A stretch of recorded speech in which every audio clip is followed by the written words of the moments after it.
এই ছবিগুলো মাত্র দিন 5 আগের। শনিবার দিয়েগো জতা পোস্ট করেন তাদের বিয়ের ছবি।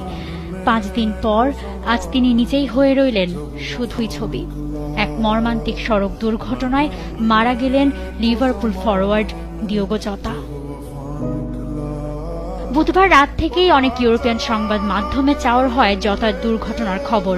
দুর্ঘটনাটি ঘটে স্পেনের জামোরা শহরে জামোরা প্রদেশের A52 মহাসড়কে।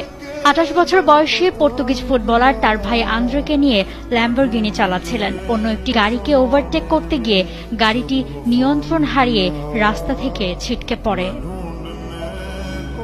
দুর্ঘটনায় জতার ভাই আন্দ্রে সিলভাও মারা যান, যিনি নিজেও একজন ফুটবলার ছিলেন। পর্তুগালের দ্বিতীয় বিভাগের ক্লাব পেনাফিয়েলে খেলতেন 26 বছর বয়সী সিলভা। দুই ভাইয়ের এই মর্মান্তিক মৃত্যুতে শোকে আচ্ছন্ন গোটা ফুটবল দুনিয়া।